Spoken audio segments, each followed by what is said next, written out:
What's going on? You're listening to the Down and Dirty podcast. Brian Mayer, BrianSold.com at eXp Realty, and Tim Murphy from Andy Mac Mortgage. How are you doing, fine sir? Dude, I'm doing freaking phenomenal, man. I'm just trying to get some caffeination going on. How's your coffee? That's what I got to ask, man. I left it at the gas station, and I am truly bitter that you left your coffee at the gas station. I pumped gas for Valerie, and I had the coffee in my hand, and I must have set it up on the thing, and it was the perfect cup of coffee, and I haven't even taken a sip. And I am truly bitter about it because I don't have any good coffee here at the office right now. And I'm a little aggravated. I have an empty 7-Eleven cup sitting here, but I can tell. Empty. So, dude, was that wasn't in your special 7-Eleven cup, was it? I'm a little bitter today. No, I am wearing my 7-Eleven shoes, so I have that. I can testify to them. And that reminds me a lot about the marketplace today, man. Right? I mean, sellers, are they gonna miss out? They're gonna leave their cup of coffee at the gas station, run out of gas? What's going on, man? What's your advice to first-time home sellers? I originally had Valerie, my wife, named our podcast. It was something about keeping it real in real estate, but I think someone else is now using that name. So I thought, what is our sort of flavor? And I think our flavor is we give it raw. We give it down and dirty. What's the real, honest to God truth about things, unfiltered? Because I feel like that there's only one way to go about it, and that's just to give it to people straight. And that's, if anybody's done business with me, that's true. I walk into a house showing home buyers, and I'm like, this house is terrible. It's like terrible in every way, and then they all start laughing. They're like, well, tell us what you really think. And I was like, well, I think it's terrible. You should not buy this house unless you really want it, and here's why you might like it, but it's terrible. And for home sellers, same thing. The worst thing you could do is go in there and just paint some rosy picture about everything's going to be great. It might be great, but it might not be great, and it will be great if you do certain things. So let's talk about first-time home sellers in today's market. I think, the good news is you could be a first-time home seller, make a lot of mistakes, still sell your house. That's the good news. That wasn't always the case, right? Well, it is, but you do need to know what the home buyers are looking for, right, to get top dollar, number one. Yeah. You got to set your expectations correctly. And you're right, staging the house can be one of the biggest factors of all to maximize their return on their investment. More importantly, Brian, it's kind of weird, but sellers don't always understand what they can do with their proceeds either. You know what I mean? Right. How do I use my money? What do I need to do? Do I need to throw it into the house? So why don't we talk a little bit about some of the strategies that you give your first-time home sellers? Because I think that's a significant market that's missing the point. You know what I mean? In today's market. Yeah, actually, that's where I actually start. Is I tell people, in order to make good decisions, you have to have good information. And I like to tell people that we're going to try to find out as much as we can before we get started, as thinking of it as turning over all your cards first before you play your hand. And the best way to do that is to know what all your numbers are. Know how much money you're going to make from selling your house. Know how much you're going to need to buy your new house, how much the payment is going to be on your new house. If you plan on paying off debt, which a lot of people do, we can talk about that. How much debt are you going to be able to pay off? And then what is that going to do for your financial situation? What is the potential cost of selling your house? So we talk about that, as well as some of the hidden costs like repairs. I have a way to handle that. And then and then how much your house is worth. Obviously, we just mentioned that. Once we have all that information, then we can decide, okay, what's our strategy? And that's the down and dirty, truth about selling your house is most people said in a recent poll they would rather spend 3 weekends in jail than sell their house. Oh, wow. Okay. Yeah. That must. Where are they going to jail, man? That must be pretty well. painful. It's a county jail, not a prison, a jail. Think of they call the Calvert County jail the Calvert Hilton, because it's like a small, basically safe place that you just have to sit in your cell. You don't have any freedom, but it's not like you're going to get shanked and or anything like that. It's just jail, not prison. So, but I think that's a good point. I think a lot of sellers don't understand the process. They're weary about being taken advantage of. Let's call it what it is, right, Brian? And they don't Yes. recognize the advantages to selling in today's marketplace than waiting until next year, and they left their coffee at the 7-Eleven. Yeah. Well, I'll start with the first thing you said about they have a lot of fear about being taken advantage of. Yep. And that starts with the real estate agent relationship. One of the biggest concerns they have is that the real estate agent's going to lowball the price in order to quickly sell it so they can hurry up and get paid, or that they don't have enough knowledge on how to market their property. They don't know all the money that's been invested in it. And then they're afraid that home buyers are going to lowball them. I want to say 5 out of 6 home sellers that I sit with all say the same thing. Well, I'm not going to give my house away. And I say, you know what? That's an honest thing to say. And what I'd like to just suggest is, if you do change your mind, my daughter's currently looking for a house, and she's a nice, beautiful person. She would love to have it.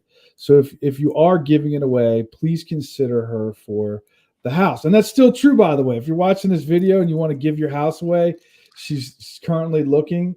Tim won't be able to make a sale. I won't be able to make a sale, but it's okay. The best thing is she will get a free house.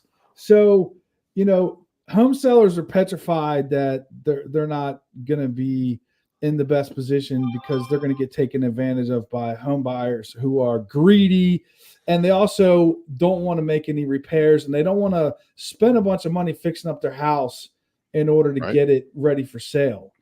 And it makes sense. I mean, people feel like it's all wasted money because every dollar you spend is a dollar you lose in most people's perspective. So I like to try to reframe that and say the dollars that you spend under my advice are going to multiply. You're going to spend $1 and get back $2, $5, or depending on what it is.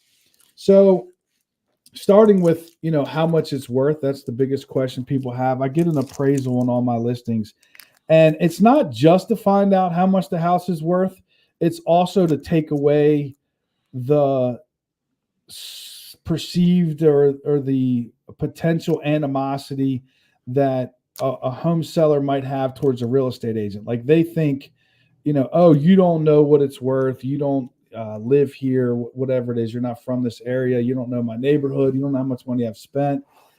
Or you're just trying to lowball that number so you can hurry up and get paid. I know about you guys. You're like used car sales. So I'm like, hey, you know what? Here's what I suggest. Why don't we hire the person whose job it is every day, all day, to figure out what houses are worth and let them decide. And then you and I can try to figure out if we can get that much money or even more money. And then we can use that person's opinion. It's not to say that's the gospel truth, but I would say of us 2 in a room, or us 3 with the appraiser, who here has the most experience on figuring out what houses are worth? You sells 2 houses a year. I mean, in your lifetime. Me, who sells maybe 2 houses a month, or this guy here who looks at probably 2 houses every day, maybe 5 to 10 a week. And I think that's the critical piece that you always bring into the picture. Like, you know what? Get a true third-party interpretation of what your value is. I mean, that's the best strategy of all, isn't it? I mean, I like to make that argument, and what I found is most people agree with me on that. So in that same vein of, protecting your money and making sure you don't get taken advantage of, home sellers are petrified, and they're angry about having to do repairs. The way they look at it is, I've been living here for 20 years, 10 years, 5 years, whatever. Right. I've been the one who's been replacing the HVAC, and I replaced all the deck boards, and I just had to put in a brand new set of windows in the basement. I'm not going to go here and replace every little code violation and every little piece of carpet that's pulled up and every little thing that's wrong with this house. You're buying a used house. You get what you're paying for. I don't want to get, nickel and dime to death, and I don't want to have to pay for all this stuff. It makes sense. I understand. Yeah, but at the same token, you still want to maximize and the return on the house and the investment, right? And you and I both know in this marketplace, first-time home sellers and home buyers want a perfect house, right? Isn't that the typical situation? Well, I'll give you the perspective from a home buyer. Home buyer says, hey, man, why should I have to fix all this crap that this person didn't fix? I'm not responsible for all this stuff that's broken. It's great. This is their house. It's their responsibility to fix all this. I'm not saying one person's right, one person's wrong. I'm saying the goal is to make the most money. And if that's your goal, then okay, what's the strategy? The strategy is, in my plan, get a pre-home inspection, find out what those things are. God forbid you have something major that would have blown up your deal. People don't know that the home inspection is the number 2 reason why deals fall apart. And this market is probably the number 1 reason why deals fall apart. Tim said last month, out of 10 accepted offers, 5 of them blew up, 4 of them over the home inspection. Dude, it was nasty. That's very true, man. Yeah. It was crazy. It was septics. It was wells. It was water in the crawl space. It was termites. And here's the worst part. You ready? So now they lost on an active contract. They've got a really good deal coming. Now they're scrambling to get things fixed. They're paying higher dollar expenses to get repairs done instantaneously. And let's face it, Brian, you and I both know they've lost a lot of money in the process. They really have. Amen. And so I think doing your homework. Yep. Yeah, you got to put it back on the market. In one case you and I were involved with, the guy had a contract on another house. He was going to lose because now his house isn't selling. My buyer walked away. Yep. So a pre-home inspection will prevent that. The other thing that it'll do is gives you a position of strength when it comes time to negotiate, because you can hand them the home inspection at the time of the offer and say, listen, already done. I'd like you to make your offer based on this home inspection. Correct. Yep. Understanding that we're not fixing anything in this home inspection unless something's giving you heartburn. Yeah. In which case, I need you to ask for it now. After we sign this, we are no longer going to entertain any of these repairs. These are going to be basically part of the deal. That is the way to do it, Tim. I'm telling you, sellers love this idea. Buyers feel like, hey, I'm buying a car with the Carfax. Like, how many times do you buy a house and you have no idea the true condition of it until after you've negotiated the price? And I think that's the home run right there, Brian. I think you just nailed it. It is fair. And, at the same token, I think it also shows, the buyer that you've done your homework ahead of time. You already know what's going on. You have a good handle on the situation. And I think that's a home run by itself right there, man. Yeah. So think about a certified Toyota, right? So certified Toyotas are inspected and they come with a home warranty. It does not mean they have bolted on new parts. It doesn't mean they have fixed anything. It just means it's been inspected and comes with a warranty. They sell for, on average, $2,000 more than a non-certified Toyota. So imagine you're going to go buy a Toyota Camry, and as you're driving to the dealership on a hill, you got a nice 2022 Camry, or 20. Maybe say you're buying a used one, 5-year-old Camry, and it just says as is. Boom, right? Like, that's the dumbest thing home sellers can do, is ever use the word as is in any of your descriptions. Like, think about this. Yeah, immediately it makes me like weary, like, what's wrong with the house? You know what I mean? What's wrong with it? There must be something wrong with it, right? Yeah, exactly right, man. That's it stupid. Doesn't mean there's anything wrong with it. It just means the guy says I'm selling this as is. I mean, it's kind of understood it's as is, but so you go up there, you look inside the Camry, you're like, all right, it looks nice. And then you drive down the street, you go to the Toyota dealership, and he's like, sir, here's a 128-point inspection, and we're going to give you this warranty. So I recommend home sellers offer a home warranty. It's cost you about $500. The peace of mind that it provides to buyers. So if a Toyota will sell for $2,000 more, how much more would a $500,000 house sell for? I mean, the average Toyota is what, $50K? Average home is $500K. So now we're talking. Huge, dude. I'm not saying it's a straight line, but I'm saying 1% to 2% is not crazy to think someone's going to feel more comfortable buying a certified house. Right. No, I think you nailed it right down. Oh yeah. So then people have this attitude of, I don't want to have to fix on my house and then have somebody come in and rip all this stuff out. So Tim, this is a great question. Now that I have you on the line. Yeah. How many times do people buy a house with the intention of spending another $10,000 to $20,000 or $30,000 to fix it up after they buy it? That's a rarity. I mean, let's call it what it is. Like, unless be honest. The down and dirty truth is How many people buy a house with like no money in their bank account? That's a majority. Under $5,000. Yeah. Majority don't have many money. I mean, let's The call it what it is, majority. man. Come on, man. Yeah. I'm just being honest. I was in the mortgage business. I saw it. It's crazy. So people don't buy a house like, oh, I'm going to come in here and remodel the kitchen and the bathrooms. Think about this. You're moving here from Texas because you're in the military. You just got a new job for the energy department or whatever. And now you have to not eat in your kitchen for 3 weeks while you have these random strangers come in and remodel it. And then you have to pay whatever those costs are, as well as having your house completely dysfunctional after you just moved in. You have to find these people. You're hoping they don't steal your money. I mean, that is going to They want cost. it done up front. Correct. Yeah. They literally don't want to do that kind of stuff. People have this crazy idea of, I'll sell my house as is.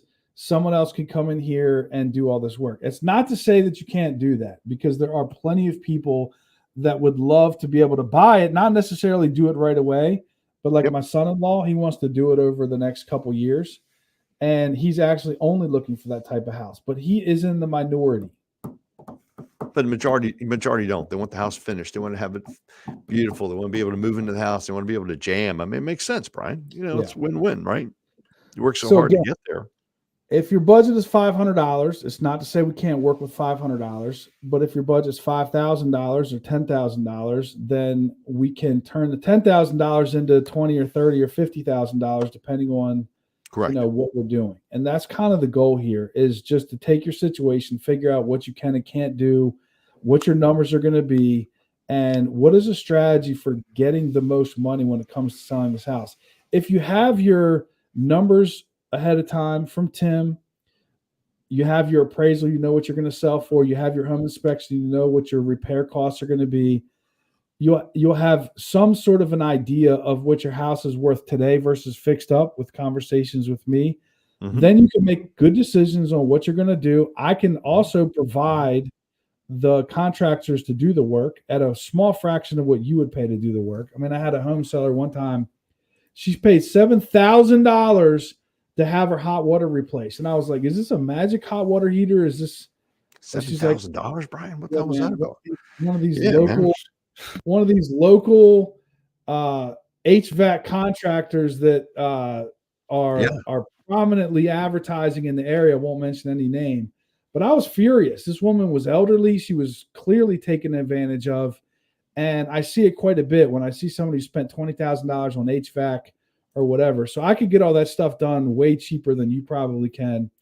And the goal is to make it easy, to make it so that you know what's going to happen before it happens. I think that's kind of the other big problem, is the anxiety of, well, what if this, what if that? If you kind of know most of that going in, and then, as you execute and things are happening the way that we said they were going to happen, it makes the process so much better. But Brian, let me stop you right there. You also brought a good point. There are times where you have advised a client, listen, let's hold off putting your house on the market. Let's get the house fixed up. Maybe we do a home equity line. Maybe we do a small cash out refinance. Maybe we do something to kind of tap in that equity to make the house, because by doing so, they're getting $25,000, $30,000, $40,000 more in cash to close. That's huge, dude. That's nuts.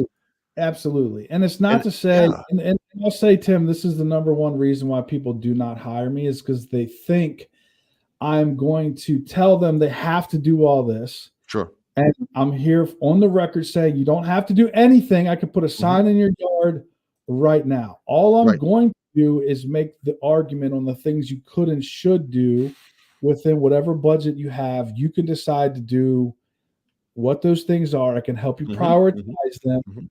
And then we can get through it. But to your point, Tim, I would say my specialty is advising people on pulling a couple levers in order to get the most money for the house. And just to be honest, what it comes down to is, usually if you have Formica countertops, we're going to get some granite countertops for like $2,000.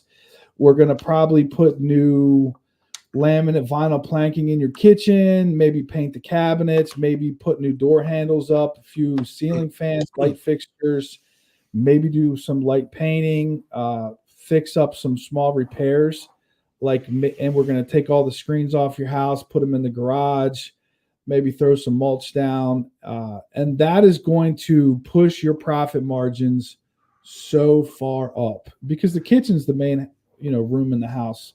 Yep. People are so excited about having granite countertops, especially in the lower end price houses, the 3 to 4 to 500,000. When you put granite in there, people are just feeling like they live in luxury.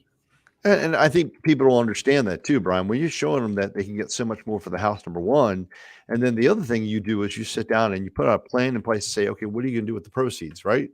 I mean, that's that's where Tim comes in. And before we touch on that, a new program Tim is doing right now is absolutely fantastic. If you're still tuned in here at 20 minutes and 48 seconds, sorry guys, yeah. Well, it's important. It's a lot of money involved. It is. Tim's got a program where you can buy a house without having to sell your house. And in today's market, the biggest challenge you're going to have is not so much selling your house per se. It's finding a house. Selling it for a top dollar is another thing, but selling it shouldn't be the end of the world. Finding a house with a house to sell is near impossible because I just put an offer in last night, 3 offers. This is in Centerville. This house is in the middle of, it's God's country out there, Tim. There's not a whole lot of people that are like first choice on the list is go to Centerville. Yeah. However, 4 people wanted this house enough to put up real offers. We ended up winning the deal, but we had to go over the asking price. And my point is buying a house is harder. If you could sell your house after you buy your house and have 6 months to do it and be able to get some money to make those upgrades through this process and be able to make a cash offer on this future house, this becomes so much easier. I can't even tell you how many people are going to enjoy and take advantage of this program. It is definitely the bee's knees. I sound like somebody's grandmother saying that. I'm embarrassed. I'm ashamed that I just said that. I'm sorry. But you're right, Brian. I mean, that's the cash offer program or the buy now, sell later. It just gives you so much more flexibility. I mean, it gives you the ability to maximize the price, do the repairs that you want to do to the home itself, gives you time to transition into the new home. It is a win-win. I mean, there's no question about that from that perspective. It's the number one. It's the number one handicap to home sellers is not selling their house. It's buying a house. So there's so many different ways to skin the cat where you can do a rent back. You can do a home of choice contingency. You can do a just a straight up contingency offer. There's a lot of different ways you can do it, but if there's one good way to do it, this program Tim has is definitely the best. So that's the down and dirty, guys. It's not super, super hard. It's not super complicated. I like to think that we can cover all the bases, all the major bases with this plan. What do you think, Tim? Dude, I think you're right on, man. I think the biggest mistake first-time home sellers make is not knowing how to maximize the return on their investment, number one. And number two, how to get out there and negotiate their next deal, man. It's insane. It really is. Yeah. I think you nailed it. Yes, sir. All right, Tim. Well, that's it, my friend. We are now. What do you think of our new name, the Down and Dirty Podcast? Dude, I like that, man. I think you like it, but you don't love it, Tim.